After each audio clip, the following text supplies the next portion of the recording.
Di dalam madhab Syafi'i itu ada Imam Qaffal, Qaffal Kabir, Qaffal Saghir.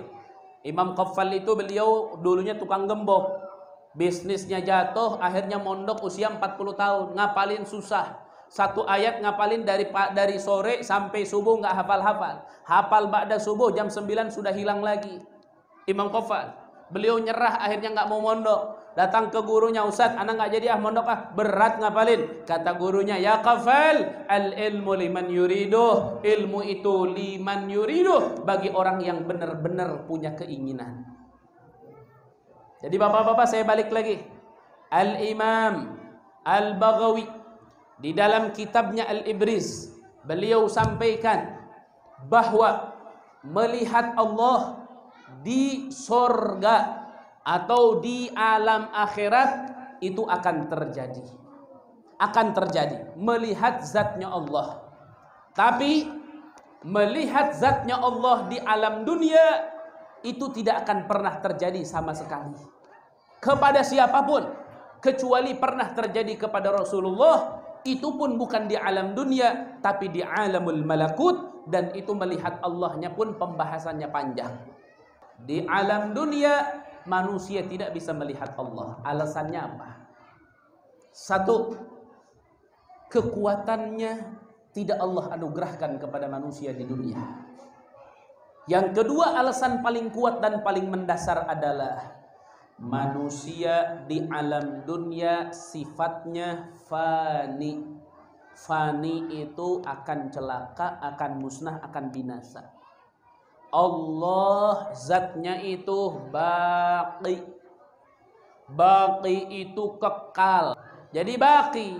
Dan ketetapannya al-fani la yanzurul baqi. Zat yang fana tidak akan pernah bisa melihat zat yang baqi.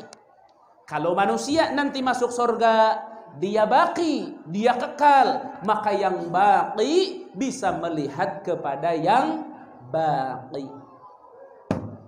Imam Baghawi mengatakan selanjutnya dalam kitab Al-Ibriz, beliau mengatakan, manidda'a ru'yata dzatihi ta'ala fid dunya faqad irtadda an dinil Islam. Siapapun manusia yang mengaku bisa atau sudah atau akan di dunia melihat zatnya Allah, maka orang itu murtad dari agama Islam. Artinya tidak dibenarkan. Dan itu bohong belaka. Apapun yang terjadi bohong semuanya. Saya kasih satu contoh gambaran. Sayyidina Qutbir Rabbani wal Ghawthis Samadani, Sayyidina Syekh Abdul Qadir Al-Jailani. Beliau saat bermunajat kepada Allah, beliau tidak keluar-keluar kamar. Sholat, wudu, nggak batal-batal wudunya. Cuman seteguk air, sholat, ibadah, zikir, sholat, ibadah, zikir, sholat, ibadah, zikir. 40 hari, 40 malam nggak keluar dari tempat ibadahnya. Orang dulu dibilangnya kholwat. Tahu bapak-bapak? Ke-40 harinya, pas Syekh Abdul Qadir Jailani lagi sujud, di depan arah kiblat keluar cahaya terang sekali. Terang cahaya. Sampai Syekh Abdul Qadir Jailani bangun dari tasyahudnya. Assalamualaikum warahmatullah. Assalamualaikum warahmatullah. Diusap nih mukanya. Bapak-bapak kalau habis salam diusap nggak mukanya? Diusap nggak mukanya? Oh, jangan kagak diusap. Banyak dosa nggak diusap begitu. Ada orang ngomong, Ustaz, ngusapin muka selepas sholat itu bid'ah. Bidah pala lupa yang bid'ah. Oh, Nabi Muhammad itu ngusap wajah itu katanya bukan ngusap ada doanya. Itu ngusap tanah. Karena Nabi Muhammad sujud, nempel tanah. Orang pakai otak. Nempel tanah itu bukan di mulut, bukan di hidung, di sini. Kalau nempel tanah di sini, masa buang tanahnya ke bawah? Buang tanah kemana kalau ada di sini tanah? Kita kalau nempel kerikil di sini ngebuangnya gimana? Dikepinggirin bukan? Masa di sini ada tanah buangnya ke bawah? Emang bego nanti tanahnya kemari berarti? Itu ada riwayatnya. Makanya sunat ngusapin tangan. Syekh Abdul Qadir Jailani beres ngusapin tangannya, cahaya itu ngomong. Tuh lihat. Cahaya itu ngomong, ya abdi Abdul Qadir. Kalau bahasa kita, hei, bahasanya kan diseremin. Hei hambaku Abdul Qadir, aku adalah Allah.